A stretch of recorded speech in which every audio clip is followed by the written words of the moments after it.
All right, this is Jeff Zimmerman with FightNews.com. I've got Anthony Showtime Pettis. How you doing, Anthony?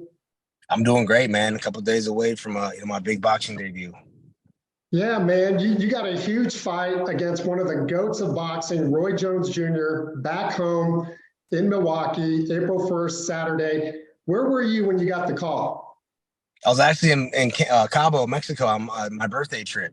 I was on a yacht, and I got a text actually, and they're like, "Yo, this is an opportunity, like an option, because we were already like in talks of doing some kind of boxing fight, in April."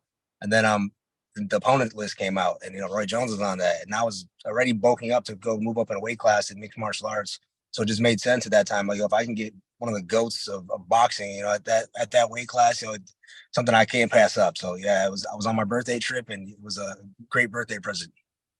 Yeah, no doubt. And it's being promoted by Jorge Masvidal, Gamebred Boxing Promotions. I mean, would you ever have thought Jorge and Roy Jones would be part of the same promotion?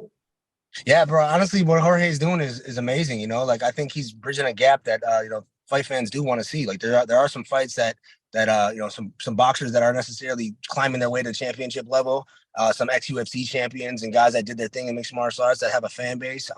So I'm hoping that this card turns out well. I think the fight should go well. There's some bangers on the card. And it's gonna give out fighters an opportunity. Other fighters, in positions that like, hey, maybe I can go and try this out in this style of mixed martial arts, mixed martial artists for sure trying boxing, but boxers that in boxing, if you lose one fight, you know how it goes. Like, it's like, all right, on to the next guy. They're not bad athletes. They're not like they're not like out of their prime. It's just somebody has to win, somebody has to lose. So I think Masvidal's going to do pretty well with this.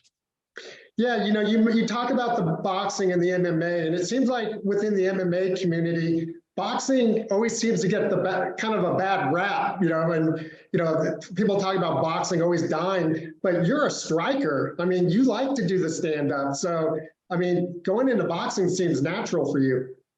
Yeah, I think I boxed for such a long time in my career, but mixed martial arts was such a popular at the time. The contracts that I signed wouldn't allow me to do any boxing, but I've always had a very good skill set when it came to boxing. I just never had the opportunity to showcase it. And mixed martial arts, like you said, it's striking.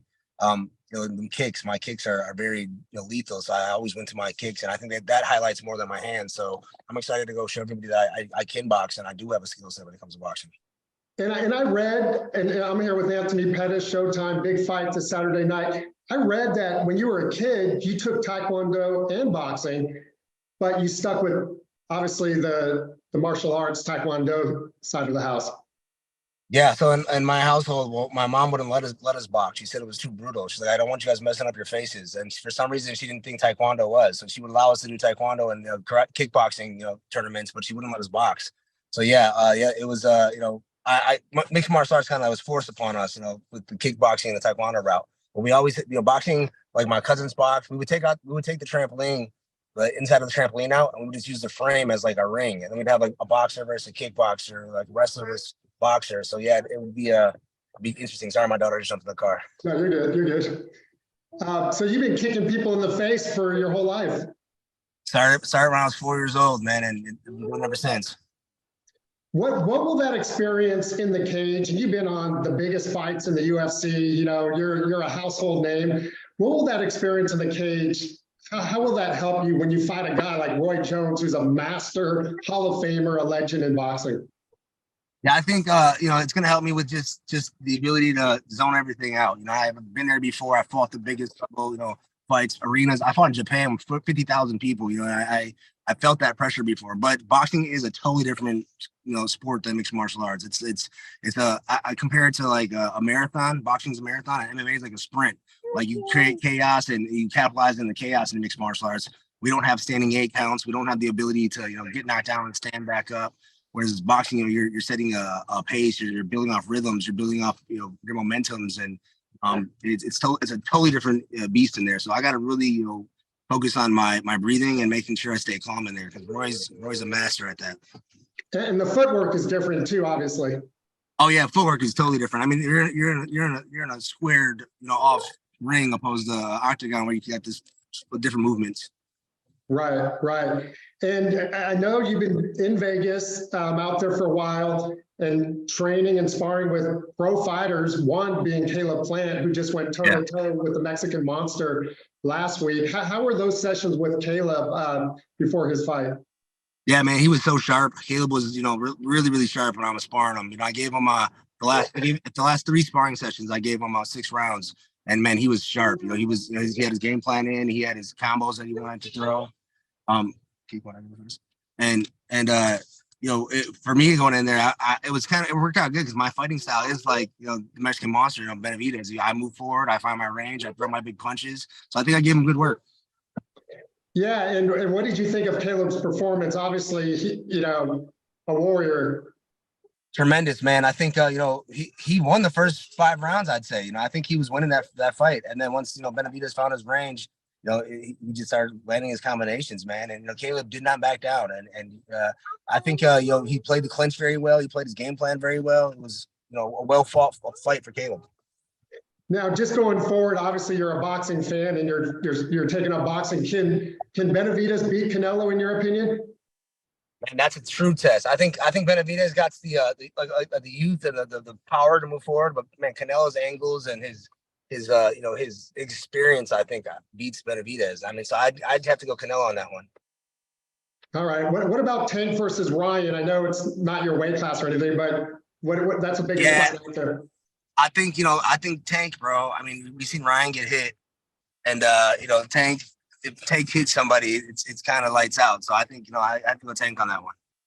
Yeah, and you're used to putting people lights out, so you probably like that style a little bit. Yeah, for sure, bro. I'm a fan of Garcia and Davis, but the way Davis is knocking dudes out, you got to appreciate that. Yeah. Let me ask you, Anthony, what are your friends saying about you getting into boxing? I mean, you're obviously an MMA legend, future Hall of Famer. What's the talk around like the MMA community? I don't really talk to a lot of MMA guys, honestly, man. I think, I keep it very, a closed off camp. I don't let a lot of people's opinions dictate my decisions. I have my coaches, I have the people that I trust, my wife, my close team, and the people that are around me supported, and that's all that matters to me. Yeah, and you talked about at the beginning all these like former champions, Jose Aldo, Vitor Belfort, all these guys getting into boxing. Is that kind of the new wave, you think? What's starting with Gamebred and you, obviously the headliner here? Well, it's part of like our training, man. So boxing, we get to do boxing, 3-4 times a week just because we have so many other disciplines that we gotta, train in mixed martial arts. And I know a lot of us feel that we could box if we just solely focused on just straight boxing. And myself, I've had the last since my PFL last fight in PFL almost 8 months now. I've just all the years of experience of boxing plus just the last couple of months of how much growth I had, and I've seen it in my sparring, man. I feel like I have a future in this, and I have ability to fight some top level guys. And we'll wrap it up here in a minute here with Anthony Pettis, Showtime, going back home. You've been on a Wheaties box, man. Not many people can say that. What was that feeling like? Oh, that was so crazy, bro. That was like, and that's in the sport of mixed martial arts, just fighting in general. Highest highs, lowest lows. But when the highs were happening, man, the Wheaties box was one of those opportunities that were, crazy. Like some of the greats, on the Wheaties box, and I got the ability to be the first mixed martial artist on it at the time of my career. What is it going to take to beat Roy Jones Jr.? Patience, and for me not to allow him to control the pace. If he controls the pace, I'm in for a bad night. I got to be in there, be patient, build off my front hand, and understand he has the experience. I can't go in there and try to bully this guy. I got to just be really patient, find my shots, and capitalize when I get my opportunities. And we'll wrap it up here, Anthony. You're going back home. Tons of friends and family. You're very prideful in Milwaukee. What's that night going to be like? Just the overall atmosphere and headlining a big card like this against a legend like Roy. Oh man, I got my outfit ready.